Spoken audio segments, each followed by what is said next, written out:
All right, so we're looking today at the possibility of taking a line and taking a plane and seeing how they may interact with each other. So here's a little picture, not a bad one really for a 3D picture.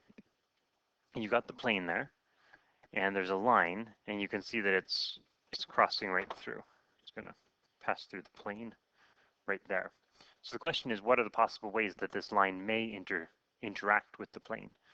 So there's one example, is what we might have is we may have them actually intersect at a point.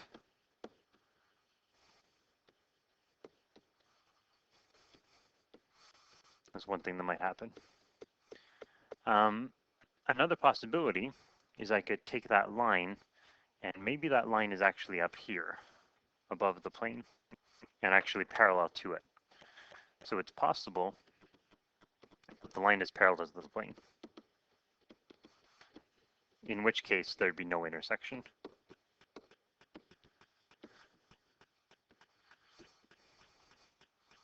So we may intersect it at a point, we might be parallel to the plane, or the other possibility, and this is the less obvious one, is maybe the line is actually right on the plane. And if the line is right on the plane, then we have an infinite number of intersections. Right? Every point on the line is also a point of intersection.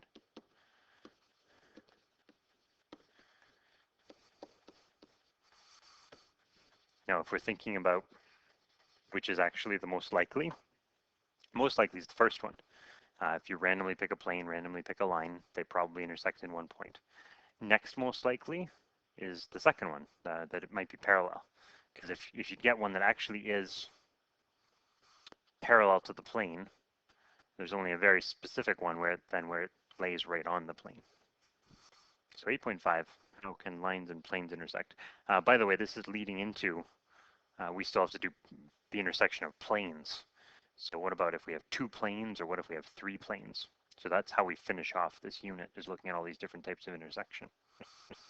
Okay, so there's our little summary again, 3 possible ways that this could happen. This is it too, right? There aren't any other ways that a line could interact with the plane. It's not possible for it to intersect in 2 points or 3 points. It's 1 point, no points, or an infinite number of points. Those are the only possibilities. So our question says, determine the intersection, if any, of the line with the plane. So we've got our line. It's written in vector form. We've got our plane written in scalar form. And we're going to use pretty much the scalar form all the time for our plane. It's much easier to use. For the line, however, what we're going to use is we want to use our parametric equations. It's just much easier to use those, right? We've talked about how much easier it is to use the parametric equations for all of the calculations that we've done. And this is very much the same. And I have a suspicion that if I left you right there, you'd probably know what to do, because there's a very limited number of things that we can do in this situation. I've got parametric equations now for x, y, and z, and I have a plane. And the equation of the plane was 4x minus 2y plus z minus 19 equals 0. So, I mean, what else could we do other than take that x, y, and z and actually substitute it into the equation? And if I do that, I've gone from a situation where originally I had 4 variables. We had x, y, z, and t. And as soon as I make this substitution, we now have 1 equation and just 1 variable. So it happened pretty quickly that this is going to simplify for us.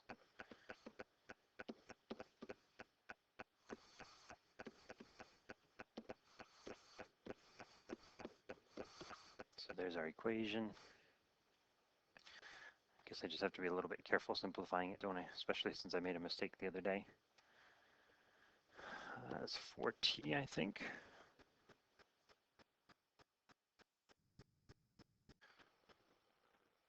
And 16. I think I get 11 there. Oh, I was going to say, that seems strange. I wouldn't expect to get a number like that. I know why. I made my mistake already. Forgot that minus 19.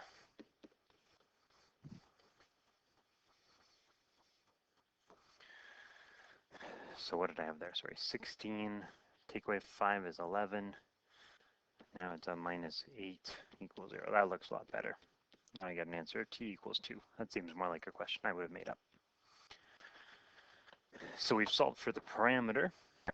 Since there was an answer, we got an answer of t equals 2. That means there is a point of intersection. And we get the point of intersection when t is equal to 2. So I can just sub back into the parametric equations to actually get that point of intersection.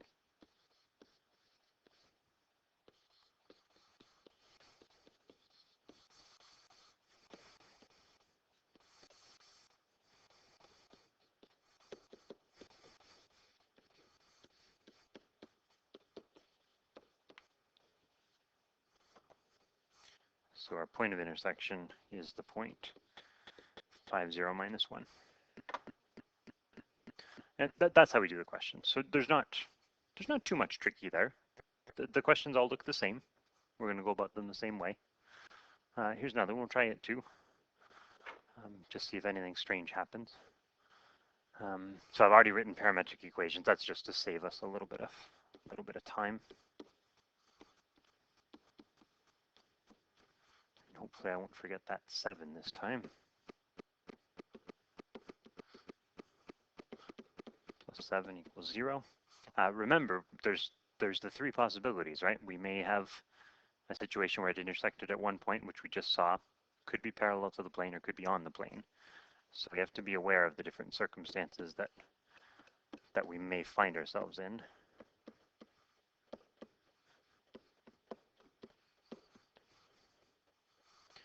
I think that's okay. So now we just want to put all of our like terms together.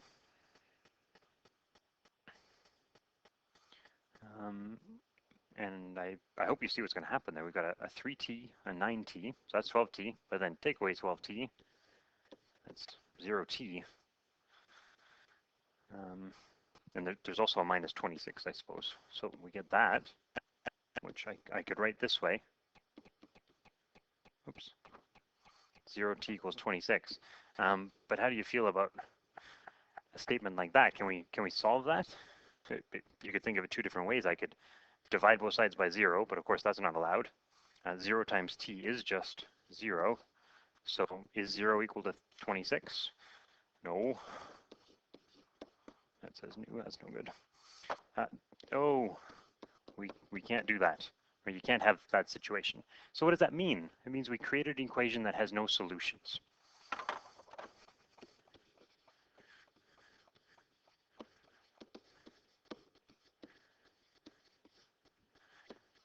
Well, if the equation has no solutions, what does that tell us about how the line and the plane interact? Remember possibilities, it either intersects at one point, it's parallel to the plane, or it's on the plane. Well, if it intersected at one point, there'd be a solution. If it was on the plane, there'd be an infinite number of solutions. If there's no solutions, the only way that can happen is if the line is parallel to the plane.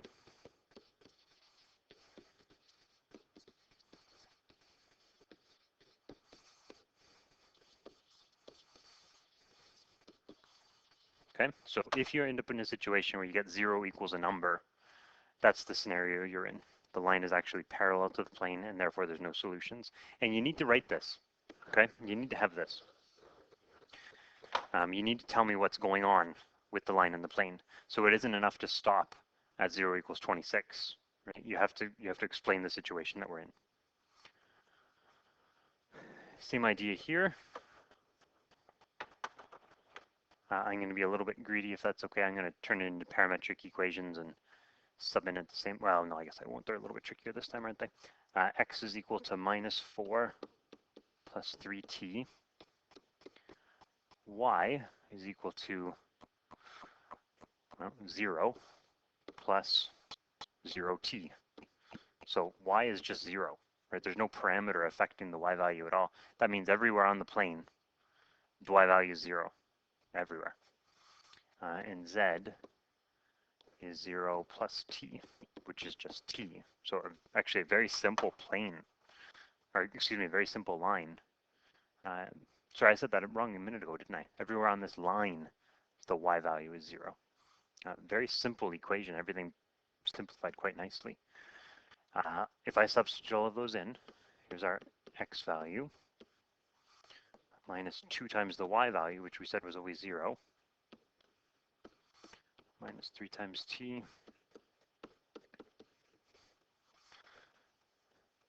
and not too much happens here, right? There's the brackets aren't doing anything because I don't need to expand. There's a minus 4 and a plus 4, so that's a 0. And there's a 3t and a minus 3t, which is also 0. So I end up with 0t equals 0.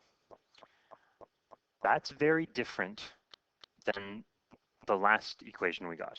Okay, back here we got 0t equals 26. What that means is there a number that we can multiply by 0 to get 26? And no, there's no solutions to this. But 0t equals 0, if I pick a value for t, it doesn't matter what I pick, that statement's always true.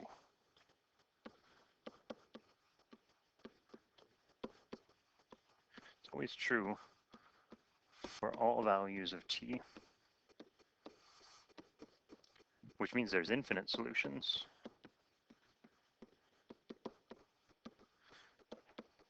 And if there's infinite solutions,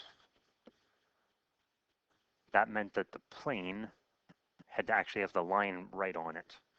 Therefore, the line lies directly on the plane.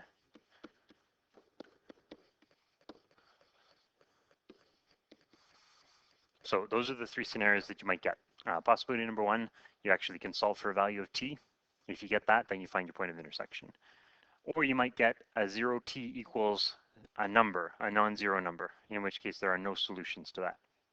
Or possibility 3, you get 0t equals 0, in which case there's an infinite number of solutions. Those are the only 3 things that can happen, though. Little note there. It says the direction vector of the line was that 3, 0, 1 up there. It's perpendicular to the normal of the plane. The normal of the plane is the a, b, and c value up there, right? So 1, minus 2, and minus 3.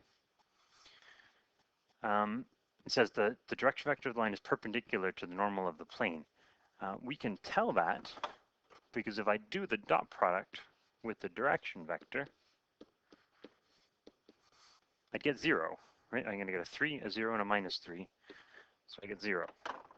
This is tricky to picture. What that means then is that the direction vector of the line is perpendicular to the normal vector of the plane. And if you're perpendicular to the normal vector of the plane, then you're actually parallel to the plane itself, right? Because the normal vector is perpendicular to the plane. So if you're perpendicular to the normal vector, you're parallel to the plane. We can use the dot product to determine if the line is parallel to or lying on the plane. So this is one of those ones which is sometimes a little bit useful and sometimes not so much. By doing this dot product check, if it turns out that I get an answer of 0, what that tells me is that the line is either parallel to the plane or on the plane, right? If I get an answer of 0. And I don't know which of those 2 cases it will necessarily be. If it's not equal to 0, if I get any other answer, then I know there's a point of intersection. And that's what this says. So determine if each line intersects the plane. And all we care about is if. Does it intersect the plane or not? So I'm gonna grab the normal vector. The normal vector is 5, minus 6, minus 8. That's the normal vector for the plane. And I have a direction vector for the line. The first line is 2, 3, and minus 1. And the second one is minus 5, 3, and minus 7. And I just want to check. I'm going to check these dot products to see what I get.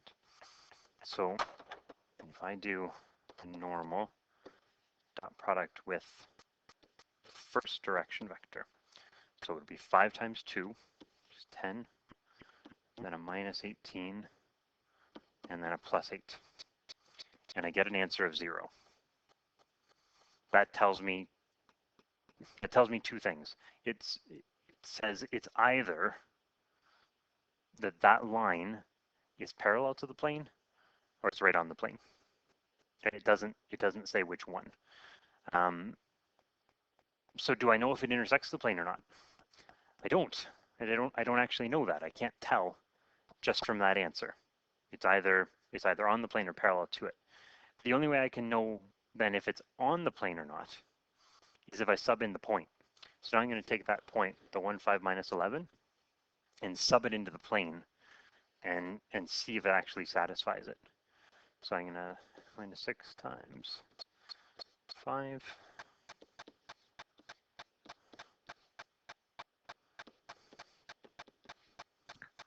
And what do we get there? 5 minus 30. Doesn't look like that's going to work, does it? That's definitely not equal to 0, right? Definitely not equal to 0.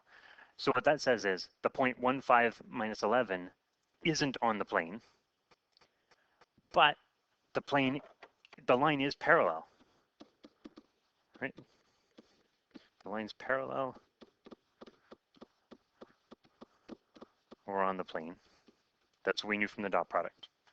And then here we get that it's not actually on it. So that tells us then that in fact, this line was parallel to the plane. Now, the argument that I'd probably have at this point is I'd say, was it really worth doing this dot product and subbing it in? It's really easy to do this calculation, right? We could have done that pretty much just as easily and figured out the same thing. So there's an argument there, okay? But it's worthwhile that you see this other possibility. I'm going to erase this for a minute, and we'll try the second one. So now I'm doing the normal with the second direction vector. That'll be a minus 25, minus 30, and plus 56, which is close. That's going to turn out to be a 1. But that isn't 0. So I'm going to say since the dot product, this is where it's actually helpful, right? Since the dot product isn't 0,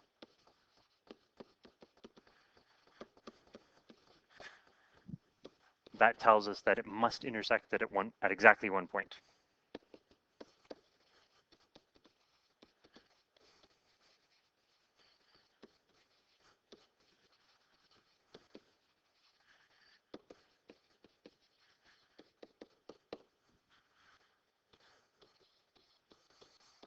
So it's more useful if you get an answer that isn't 0. If you get an answer that is 0, there's a lot more work required. It doesn't help quite as much. Okay, but what I want you to remember is how useful the dot product can be. Right? The dot product allows us to check a lot of things, but you have to keep in mind you're comparing normal vectors and parallel vectors, and you got to sort it through in your mind which one's which and how they apply to each other. And I'm not saying that's easy. That's tricky to try and picture.